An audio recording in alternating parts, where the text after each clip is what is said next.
Alright, YouTubers and Facebook peeps and everybody.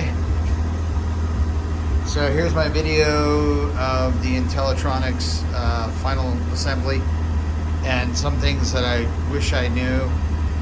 Would have made it a little easier, but I mean, there are things you can figure out. So let me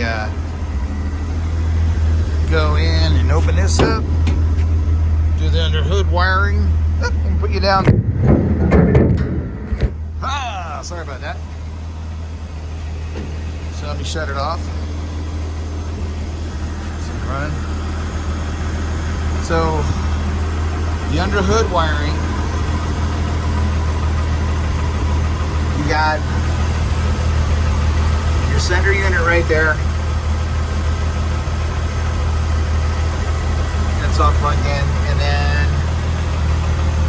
you have your oil down there, you can really see it.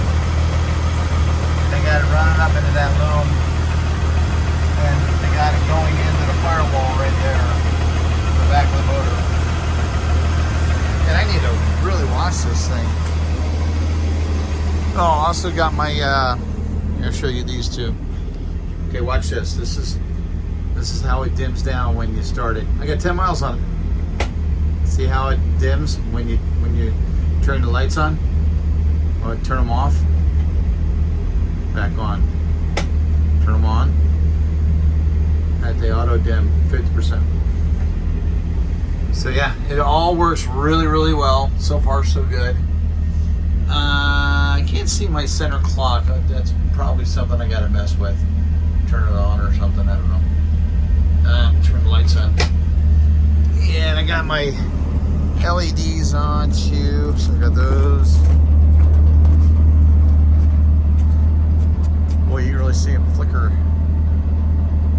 On the camera, they look like they're flickering, but in real life, they're actually steady.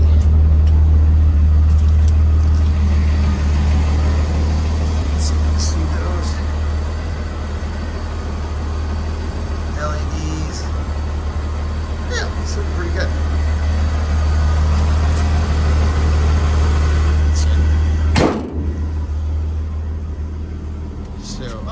Did I show you the lights on? Yeah, the lights look pretty good.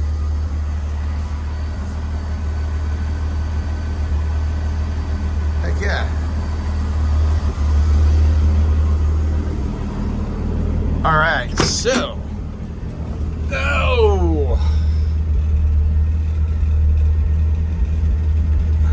Let me see here. Let me shut this off. Wish I could turn this thing around to figure out how to. I'm not a camera guy. I'm not even one of these people that want to beg you to like, click, whatever, you know, subscribe.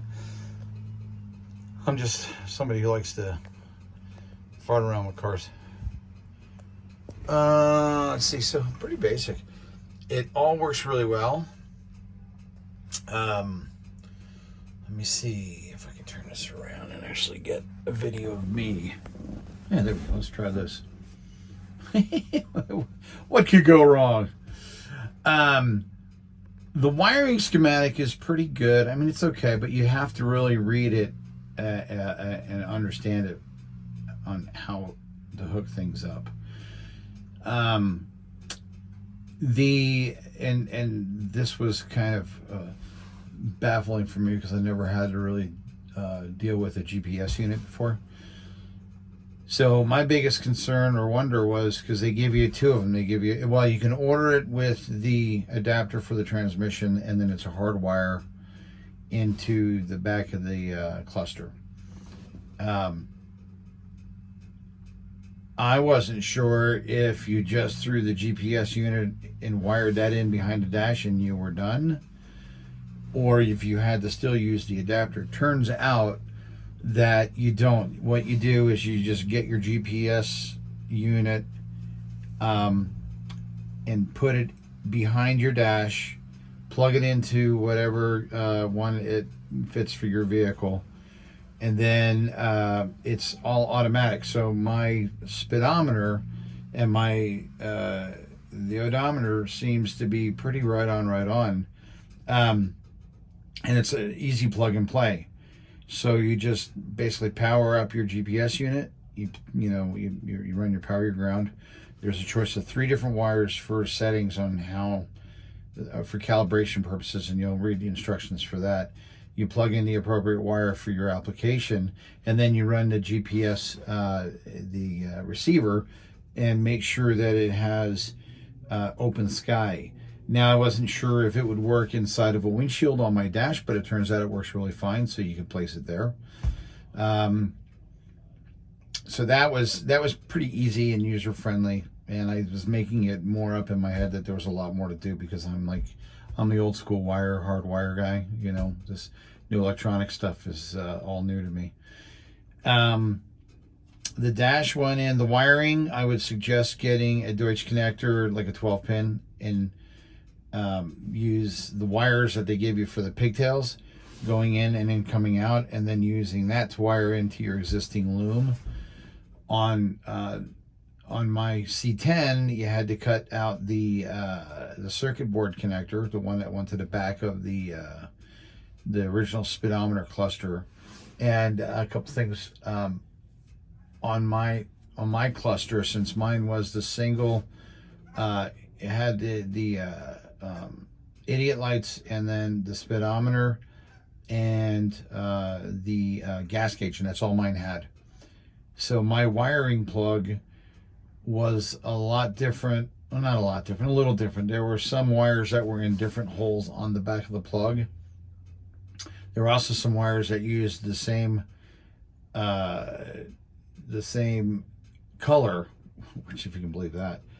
One was for, I believe, the temperature light, and the other, brake. It was one brown wire, or tan wire, was for the brake, and the same color was for the fuel level sender wire. So yeah, that was fun. But it's, easily found. There will be some wires in your loom that you don't use. There'll be some wires in the Intellitronix gauge cluster that you won't use. And depending on how your vehicle's optioned out. Like this one doesn't have a brake, like an e-brake switch, so I didn't wire that in. I wish it had like a brake level sensor, but I didn't see that, and I may have missed it. It might be in there. I might be able to wire that in. But I have a brown wire coming off of my brakes that on the old C10s, I guess it's a pressure sensor wire. But you can't wire that into the Intellitronix dash. Not that I know of. Now, you might correct me on that, but I didn't see it in the instructions. Let's see what else. It was a fairly straightforward installation. It took a lot longer than 2-3 hours.